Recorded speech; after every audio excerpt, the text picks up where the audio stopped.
Hola, ¿qué tal amigas, amigos? ¿Cómo están? Yo soy Alex Ramírez Arballo. Empezamos como siempre con el reporte del clima. Un día soleado que de pronto se vio invadido por nubes, nubes salidas de la nada, unas nubes oscuras. Aviso seguro de tormenta, aviso que se materializó hace algunos instantes. De hecho veo cómo se están moviendo ahí los árboles, así que si se va de pronto la luz, pues se fue. Y empecé, pues en mi teléfono llegan constantes avisos, ¿no? Cuando hay rayos en el área donde yo vivo, cerca de donde yo estoy, ¿no? Es una advertencia del sistema de, ¿cómo se llama esto? Pues de climatología, ¿no? Del sistema del clima en el país. Manda avisos a quienes estamos registrados ahí, ¿no? A través del número telefónico y te avisa cuando está a punto de llover y todas esas cosas. Así que bueno, pudimos ver el sol, lo cual está bastante bien. De hecho, fui a correr, iba con la intención de correr, no sé, por ahí me echaba unos 15 kilómetros, una cosa así. Pues no pude. No pude porque traía un dolor en la rodilla derecha. Lo que llaman the runner's knee, ¿no? Que es un dolor que es como una punzada en el centro, que es fatiga. Tienes que descansar. Cuando empecé a correr lo sentí y dije, bueno, me voy a hacer loco, ¿no? Pero no pude. Así que corrí como 6 millas y cacho, más o menos. Y dije, bueno, basta. Tampoco se trata de padecer. Te invito para que me sigas en este canal si te interesan mis monólogos, si no te parecen muy cargantes y aburridos, y si por supuesto tienes interés en asuntos de la reflexión existencial, que es básicamente lo que yo traigo hasta esta camarita. Pensar y pensarme en relación a mí mismo como conciencia, pero también en relación con el mundo material en el que yo vivo y del que yo soy parte, porque yo soy un cuerpo, yo no tengo un cuerpo. Decía Gabriel Marcel y decía muy bien, ¿no? Entonces yo soy materialidad y forma, pero soy algo más, soy conciencia, ¿sí? Soy conciencia, soy tiempo, soy palabra. ¿Tú te has puesto a pensar? ¿Te has puesto a pensar en la maravilla del lenguaje? Son esas cosas que son tan portentosas, tan inexplicables, tan profundas, tan perfectas, tan sacadas de la imaginación de un calenturiento novelista. Pero es real y eso nos vincula a ti y a mí y ese es un milagro cotidiano que encarna en nosotros. Y ahí vamos como si nada, no nos importa, no le damos ningún valor. En fin, es trágico, ¿no? Ignorar que, que el milagro, lejos de ser una rareza, es un asunto cotidiano. Pero bueno, te decía, somos en cuanto a relación con nosotros mismos, a través de la conciencia, con el mundo material del que formamos parte también, con el otro. Cuando el otro entra en escena, entonces ahí las relaciones se complican y es necesario pensar en términos éticos sobre todo, ¿no? Pero también políticos, económicos, de cultura en general. Porque entonces sentimos ese llamado a convertirnos en comunidad, que es un llamado que está entretejido en nuestra doble hélice de ADN. Como decía el señor, ¿cómo se llamaba este señor? Crick, ¿no? Crick y era otro, creo. No recuerdo ahora mismo. Bueno, pues ahí en esa doble hélice de ADN, ahí está enredada la vocación a la comunicación, a la comunidad y a la comunión. ¿Sí? Y también, lamentablemente, como somos animales, como somos pepinos eléctricos, estamos experimentando emociones, ¿verdad? Y una de las emociones que experimentamos muy a menudo, algunas personas más que otras, es el miedo. Hace poco, ¿en dónde vi esto? Ya ni me acuerdo, me estoy haciendo viejo más rápidamente de lo que me gustaría a mí. En alguna parte leí o vi a alguien que decía, esto de decirle a otra persona, no tengas miedo, es una de las estupideces más grandes que puede haber. Porque sería tanto como decirle, no respires, o no estés contento, o que no te dé coraje, no te dé rabia, nada. Que es como el paradigma budista, ¿no? El convertirnos en una especie de ser inmutable, imperturbable.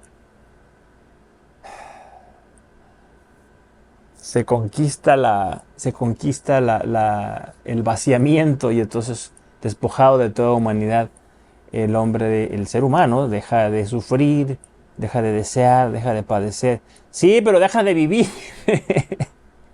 Y a mí me interesa vivir, y a mí me interesa comunicar, y a mí me interesa moverme, ir y venir y gastarme todos los días que me queden en este planeta. Y como parte de eso, pues tengo que aceptar que el miedo está ahí y va a estar ahí por siempre. Ahora, entendido esto, lo importante es, desde esa conciencia de la que hablaba antes, asumir un control o un relativo control. Decir, bueno, yo lo que necesito hacer ahora aquí es pausar. Necesito establecer una distancia. Necesito recuperar el control. Y aquí mis amigos budistas se van a llevar las manos a sus calvas cabezas y van a decir, pero ¿qué control está hablando este hombre? No tenemos control sobre nada. Hombre, yo soy aristotélico. Creo que sí tenemos un relativo control prudencial que no excluye la aceptación, ¿no? De que hay cosas que escapan de ese control. La toma de conciencia, saber que el miedo es parte de una de las de nuestra humanidad como una de las emociones esenciales, que es un indicador que nos ayuda a vivir, que sin miedo tú y yo estaríamos muertos y no viviríamos 2 semanas, ¿ya? Y que gracias al miedo seguimos vivos.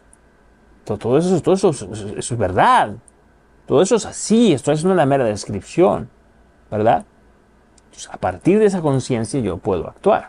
Bueno, ¿a dónde voy con todo esto? Bueno, recuerden que estoy comentando los fragmentos de mis ensayos que publico en Instagram y en Facebook. Así que si quieres ir ahí, aquí abajo están los vínculos, los links, ¿no? De Insta y del Face. Bueno, leo.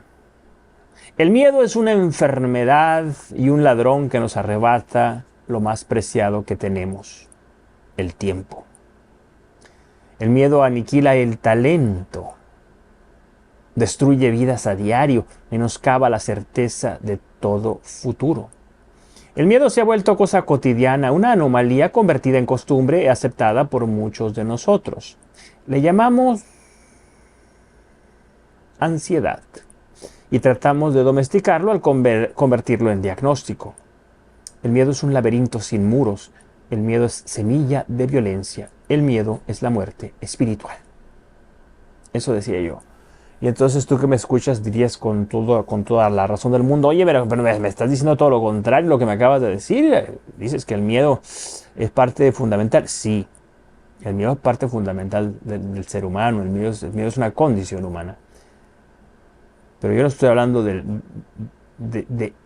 esa emoción, de esa reacción fisiológica. Estoy hablando del miedo derramado, del miedo absoluto, del miedo que se ha expandido y ha tomado control de ti. Mira, crear grasas es parte muy importante de nuestra vida fisiológica. Las reservas de grasa aseguran que tenemos una reserva mínima de energía para que nuestra vida continúe. Ese no es un problema, todo lo contrario, es una maravilla. El problema radica en acumular grasas de más, porque después tienes sobrepeso, después eres obeso, y después eres obeso 1, 2, 3 o no sé cuánto, y después eres obeso mórbido, y después ya eres casi como un cetáceo. ¿Por qué? Porque has has engordado demasiado. Es decir, se ha pervertido ese mecanismo, ¿no? Yo recuerdo cuando yo era niño, durante algunos años, era un monaguillo, un acólito, un altar boy, ¿no? No sé si ya lo he mencionado aquí, es muy probable que sí. Y recuerdo esos años con mucha alegría. Fueron años muy, muy felices, muy felices. Y me gustaba participar, ¿no?, del rito, de la liturgia, de la misa. Y resulta, permítanme un segundo, tengo que contestar un mensaje. Bueno, me gustaba participar de la liturgia muchísimo. Y entonces a veces me llamaba la atención, a veces me ponía en blanco, ¿no? Y el sacerdote ahí se aventaba su homilía y yo pensando en la tarea o en irme a mi casa, lo que sea. Pero a veces el tema me interesaba. Y un día, no sé de qué diablos iba la vaina y no, pero me quedó algo resonando en la cabeza, mucho, mucho. Y después no aguanté y después de misa le hice unas preguntas al padre, ¿no? No recuerdo, insisto, de qué iba la homilía, pero entonces la pregunta era esta. Entonces, ¿el placer es un pecado en sí mismo? Y el hombre me dice, no, ¿cómo dices eso? No. No, pero es altamente corruptible. Eso fue literalmente lo que me dijo. Bueno, el miedo es altamente corruptible también. Se puede salir de madre, se desborda, se vuelve caos, toma el control y pierde su sentido, pierde su función. Yo le llamo el cáncer del espíritu, esa metástasis espiritual, ¿no? A eso me refiero cuando hablo del miedo, ¿sí? Bueno, quiero comentar algunas cositas específicas. Dice, es un ladrón. ¿Por qué? Porque nos roba lo más importante que tenemos, que es el tiempo. ¿Por qué? Porque una persona que vive acosada por el miedo es una persona que no está viviendo el aquí y el ahora, que no dedica sus energías, sus capacidades, sus talentos, donde debe dirigirlos, que es aquí y ahora. Porque le da miedo, porque tiene pánico, porque se paraliza, porque no sabe cómo reaccionar. Y lo más probable es que trate de negociar y que diga, bueno, hoy no lo voy a hacer mañana. Hoy no lo voy a hacer mañana. Y así va pateando el bote una y otra vez. Y nunca termina por hacer aquello que quiere hacer porque está completamente tomada por la tenaza ardiente del miedo. Es un rehén del miedo. Se ha paralizado. Es un sujeto disfuncional, incapacitado para fungir como actuante, como agente, como doer, como hacedor. Y va perdiendo el tiempo. Tiene la esperanza de que mañana no tenga miedo, pero vuelve a tener miedo. Y pasado mañana también. Y el día después de pasado mañana también. Tengo un hermano psicólogo y me decía que una de las formas más comunes del miedo son las fobias, ¿no? Hay gente que le tiene fobias a las arañas, a las agujas, a ver sangre, a las alturas, a los espacios abiertos, a los espacios cerrados. Y me decía, y es una de las formas más fáciles de solucionar, de remediar, a través de una terapia de exposición. En otras palabras, no quieres caldo, tómate 2 tazas. Así que si no te gustan las alturas, pues súbete a un edificio todos los días y eventualmente, bueno, mucho más pronto que tarde, el nivel de ansiedad o de respuesta ansiosa, de respuesta miedosa a ese estímulo va a disminuir muchísimo y muy probablemente desaparezca. No del todo, ¿no? Pues porque es normal que no tenga miedo a la altura. O precaución, ¿ya? Pero digamos que va a retomar su nivel, ¿no? Yo que soy una persona ansiosa, recuerdo siempre mucho eso. Exposición, Alejandro, exposición, exposición, exponte. Y cada chango a su mecate, ¿no? Porque es interesante cómo la cosa más boba del mundo, a ti, que te parece la cosa más simple del mundo, a otras personas les puede parecer una cosa insalvable, ¿verdad? Yo siempre recibo mensajes de gente que me dice, pues, ¿no te da miedo ponerte a hablar delante de la cámara? ¿No te da miedo que te quedes ahí en blanco sin tener nada que decir? Y yo creo que eso no va a pasar. Yo creo que lo que me da miedo en todo caso es que se acabe la pila o se acabe la memoria porque estoy ahí, hable y hable. Y nada, para mí es tan natural como el respirar, estar aquí hablándote ahora mismo. Pero hay gente que no puede, ¿ya? Yo soy claustrofóbico, me generan unos miedos tremendos y hay gente que se moriría de la risa al respecto. Es más, simplemente ver un video para mí en, no sé, de algunos, ¿cómo se llaman? Espeleólogos, ¿no? Los que van ahí en las cavernas. Ay, tengo que dejar de ver porque me dispara, ¿no? La respuesta ansiosa inmediatamente. Son conductas adaptativas, ¿verdad? Bueno, el miedo aniquila el talento, decía yo, porque la persona no puede utilizar, no es que carezca del talento, digamos que un efecto secundario del miedo es la incapacidad para aplicar ese talento. Digamos que el miedo es un ladrón, tú tienes un automóvil súper potente con un motor de última generación, muy potente, muy poderoso. Eh, y resulta que por la noche un ladrón que se llama miedo se robó las llantas de ese coche, los neumáticos, the tires, las gomas, no sé cómo le digas tú, ¿no? He escuchado muchas palabras diferentes. Bueno, las ruedas, pues. Entonces tú te quieres conducir aquel vehículo y no vas a poder hacerlo porque, porque no tiene las ruedas, no tiene las llantas, no las tiene. El motor está intacto, todo está intacto. Uy, uy, uy, el cielo. Todo está intacto. Lo que falta, lo que falta es un instrumento. El talento está ahí. Lo que falta es un instrumento, que es la disposición psíquica para que puedas dirigir ese talento. Hay gente que tiene realmente muchísimo, muchísimo talento. Es más, yo he descubierto una cosa, muchachos. La gente que tiene más talento es la gente que más pruritos tiene respecto a su propio talento. ¿No se han dado cuenta de eso? Que dicen, no, a lo mejor no soy tan bueno, ay, pero que... Y la gente menos talentosa es la que por imprudencia o por temeridad, ¿no? Me importa un comino, yo me aviento. Esos tienen mucho más chance de tener éxito, por supuesto. Lo importante es actuar.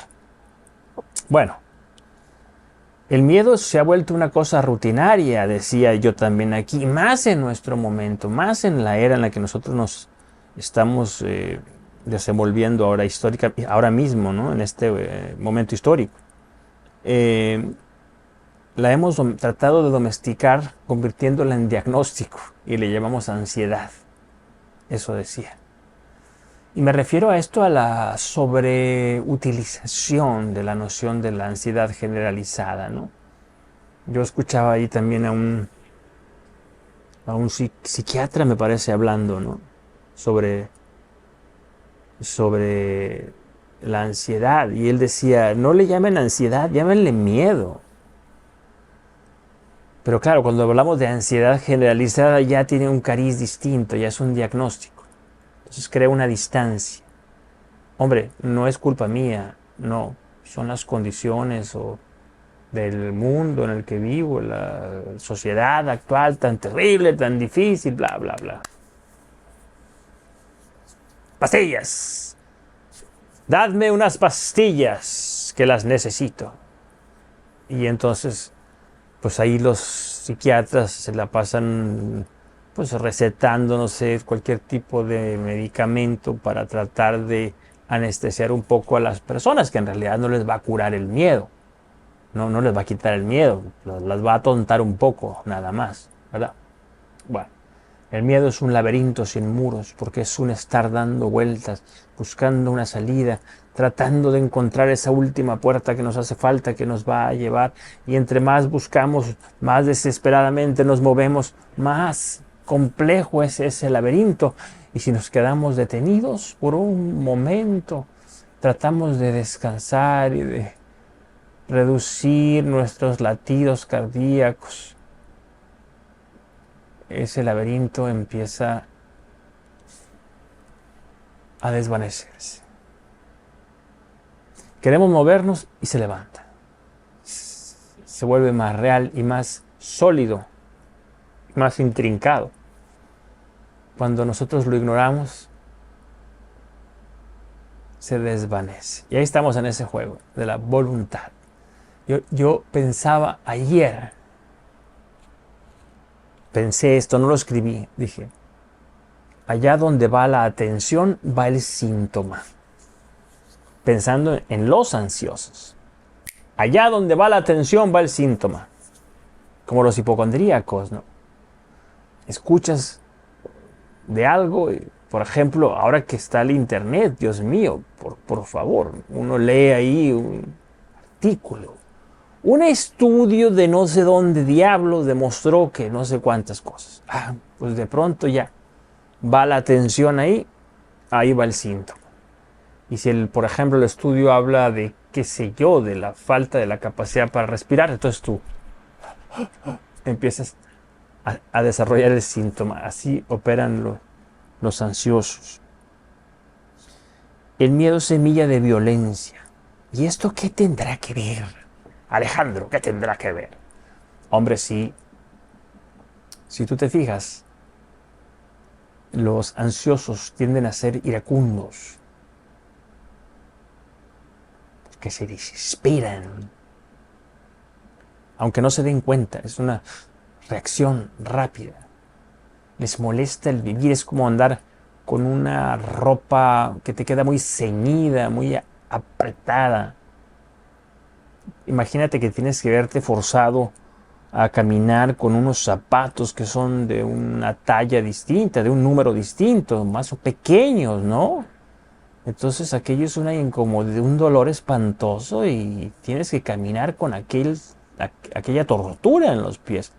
Pues tu estado de ánimo no será el más amistoso, el más amigable. No serás la persona más comprensiva del mundo, que va, ni mucho menos. El miedo es la muerte espiritual, decía también. Si es que esto es posible. Frankel, mi admirado Frankel, diría, no, el espíritu es intocable, nada lo toca, no se enferma, no muere. Bueno, sí, profesor Frankel, pero yo me refiero a la pérdida, a la muerte espiritual en cuanto a práctica cotidiana. Yo he visto que las personas que tienen una vida espiritual más rica, más profunda, son personas muy felices, son personas muy plenas, son personas muy relajadas. Una cosa va a la otra.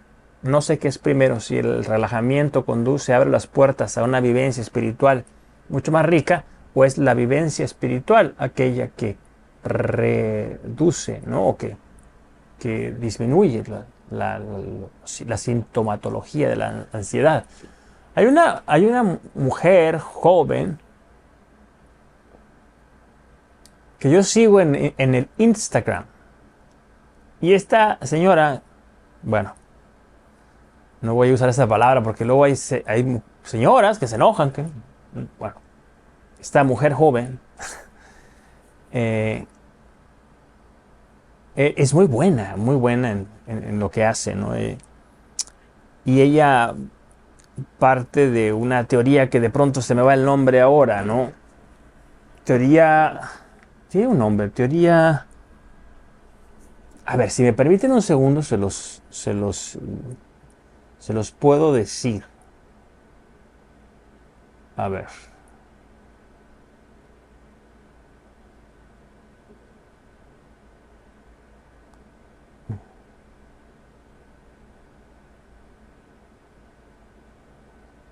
Vagus nerve, ¿puede ser? No, creo que no es así. Ah, teoría polivagal, polyvagal theory, en inglés, no sé cómo se dirá en español. Aquí estoy viendo que tiene muy, pues, crítica, ¿no? Y es un poco polémica. Bueno, resumiendo, decía esta mujer, decía, nosotros creemos que son los pensamientos los que van a relajarnos. Y no nos hemos puesto a pensar que es el relajamiento del cuerpo el que va a aclarar nuestros pensamientos. Y decía, it's the other way around. Tienes que voltear la tortilla, es al revés. ¿Sí? Y ella decía, cuando pensamos en el sistema nervioso, pensamos siempre en la cabeza, en el cerebro. Se nos olvida que nuestro sistema nervioso, si lo vemos así separado del cuerpo, ¿no? Como en esas láminas de los libros de medicina, por ejemplo. Vamos a ver que sí, hay un cerebro y luego toda la espina y tal, pero hay una serie de ramificaciones, es como si fuera una raíz, ¿no? Esa es la apariencia de una raíz así muy diversificada. Es decir, decía esta señora, es el cuerpo entero el que tiene que sosegarse, más que el pensamiento como una abstracción ahí platónica, es la carnalidad misma la que necesita entrar en ese estado de renuncia, ¿no? De claudicación, de pacificación, de sosiego, de abandono. Por eso es tan importante, creo que decía ella también, la pausa y el ocio, lo cual está muy mal visto en nuestra sociedad del siglo XXI. Muy mal visto, cada vez más, ¿no? Y aquí en la sociedad en la que yo vivo es así, es trabajo, casa, trabajo, casa, trabajo, casa, trabajo, casa, trabajo, casa, pum, pum, pum, un camino de ida y vuelta permanente durante 20, 30, 40 años. En fin, ¿qué piensas tú? Dime, ¿estás de acuerdo conmigo? ¿Por qué sí, por qué no? Cuéntame tu historia con el miedo. El miedo es algo tan humano como las pupilas o el movimiento de la sangre a través de nuestras venas y arterias. Lo importante es tener conciencia creo yo, eso creo yo. En fin, me siento raro, extrañé a mi compañero aquí, la varita mágica, pero quise hacerlo porque una vez me dijo una persona que cuando uno habla y siente la necesidad de tomar algo, lo hace como un apoyo. Y me decía, no, eso se ve muy mal. Una persona que habla tiene que tener control absoluto de sus manotas. Ah, muy bien, perfecto. Y me acordé el otro día y dije, bueno, eso es lo que voy a hacer. Voy a darle descanso a la varita mágica y voy a usar a este micrófono de acá y además a lo mejor se escucha mejor, ¿no? Bueno, sígueme, déjame un comentario, dime desde dónde me escuchas. Si llegaste hasta aquí, si llegaste hasta este minuto casi 20, casi 30, es que eres un rockstar. Te ganaste tu estrellita dorada en la frente. Bueno, nos vemos en la próxima ocasión, muchachas, muchachos. Gracias de verdad por compartir conmigo un poquito de reflexión humana. Nos vemos en la próxima ocasión, si Dios quiere. Hasta pronto. Bye bye.